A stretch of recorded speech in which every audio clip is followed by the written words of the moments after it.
From Anshe Sfard, Bethel Emeth Congregation, it's time to take 10 minutes for Torah with Rabbi Joel Finkelstein. Welcome to our discussion of Parashat Yitro, Foundations. If we ask ourselves a question, why do we need the story of Yitro? I mean, after all, we're about to get the Torah. Can we please get to the main topic? As the Rashi at the very beginning of Chumash says, Lo yatzarich lahaskil ma'achor zelachem. He asked the question, what do you need? What do you need the Genesis stories for? Let's get to the laws in the Parshat Bo, in Exodus chapter 12. Similarly, one may ask, if we're about to get the Torah, let's get to it. Why the distraction with Jethro, with Yitro, with Moshe's father-in-law, with the question of how to set up the camp, how many judges to have, how many leaders to have in the Jewish people, how to help Moshe have a better day and not be so overwhelmed? Is that what we really need to discuss now? Can we get to the point? We already split the sea. Let's get to it. Let's get to chapter 19. Let's make that covenant. Let's hear the 10 Commandments. What's going on?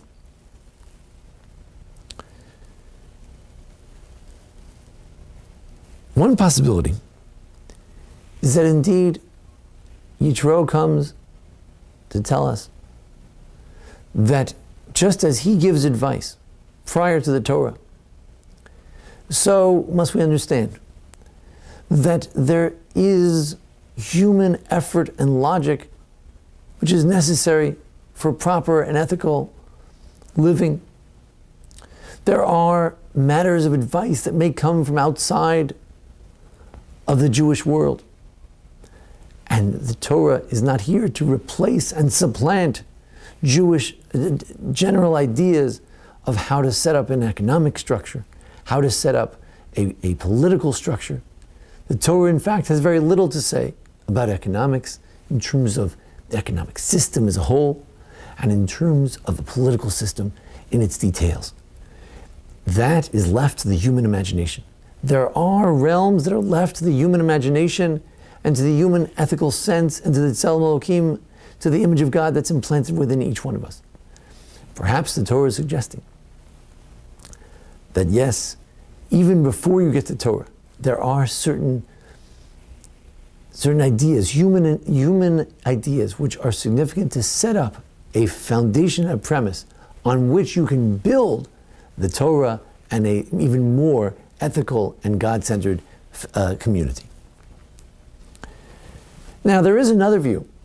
That's the view of Rashi, that indeed this takes place after the Torah was given, that really the story is told out of order, and that really the Torah comes first, and this is told to us after the Torah is given. Now, that could strengthen this point even further. Even after the Torah is given, there's still a point in hearing advice from an outside expert on how to set up a political and a judicial system. There's still a point in it. One could argue the opposite. You could argue that no, the Torah is saying, here is some advice from the outside world, but as soon as we get to Torah, it's no longer necessary. It's sort of like a joke against Jethro. He thought he was setting up a whole system, but as soon as the Torah comes, out with his system and in comes the new system. But I'd like to argue from Ramban in last week's Parsha that actually the Torah is telling us that before we get the Torah, we need to use our human potential to understand proper systems and set up proper society even before we get the Torah.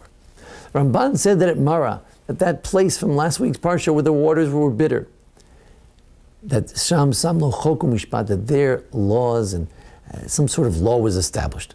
Then Rashi thinks maybe it was certain nascent Torah laws were given, Shabbat, honoring the parents, the law of the red heifer, the paraduma.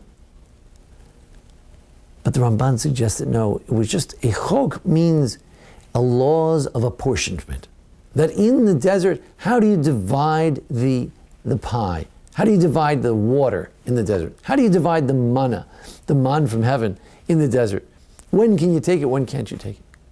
And furthermore, says Rav Yaakov Meidan of Yeshivat Har Etzion, he says the next section after the man and how you apportion the man equally, the next section is about Yoshua has to, he has to set up a military draft of sorts. Who gets drafted and who doesn't? An issue we're still struggling with the United States and Israel, anywhere where there's an army. When do you draft someone? Whom do you draft? And Yoshua has that task. He has to figure it out. There's no divine directive. And in this week's parsha, again, it's sort of like a chok.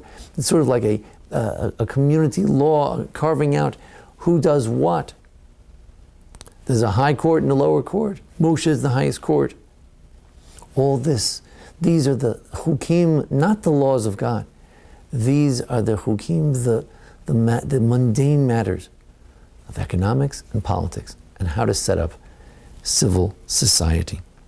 The Midrash has this expression, it's often used, derech eretz kadma Torah, that the way of the land, the way to live, that comes before you get the Torah. You have to just understand what it means to be a mensch, and then you go from there and build on that foundation to be a Torah Jew, following the Torah's directives. Then we can get the Ten Commandments. First, we have to set up a society that works, where there's fairness, there's allotment of resources in a proper way, where there's a proper usage of personnel to fight battles, where there are proper court systems and systems of leadership. The Torah has almost nothing to say about how to set up a government, how to set up a civil service system. That's for us to figure out. There is still something left to the human mind, to the human heart to figure out, even after we get the Torah. The Torah is that great gift of knowing what is right and what is wrong. But there's some realm left to the individual. Rav Aaron Lichtenstein, should live and be well, wrote that magnificent article years ago explaining that there is an ethic outside the halakha, that we don't check our ethics at the door when we enter the Torah. We have to bring our ethics, we have to bring our political systems, our economic systems, and then on top of that, we have to check that against the laws of the Torah, make sure it makes sense, make sure it's proper, and we have to build beyond that to build a truly holy society. The question is Jethro there to foolishly suggest to the great Moshe, the great Jewish people, some sort of political system, some sort of judicial system prior to the Torah, and then we cast that system aside and we take on the Torah system? Or on the contrary, is Jethro there to remind us that even as we embark on a journey with God to learn about the secrets of the world, to learn about what is right and what is wrong from God Himself, we still have to take good advice from where it comes. We still have to figure out how to live with each other in fairness and equity. And then and only then can we be a mamlechet kohanim v'goy kadosh, can we build on that to be a holy society, a kingdom of holy people. Let us hope that we can not only learn to live civilly among each other, but to go beyond that, to become mamlechet kohanim, to become a holy society. And let us hope we learn to take advice from wherever it may come. Thank you for joining us here for the Anshe Sfard Bethel Emeth congregation here in Memphis, Tennessee, for our discussion of Parshat Yitro. Thanks to Jason Lefkowitz, our producer. Thanks for joining us each week. Feel free to browse our other videos about Shabbat, about various how-to aspects of Judaism, about the various holidays, and about the Parshiot. Thank you.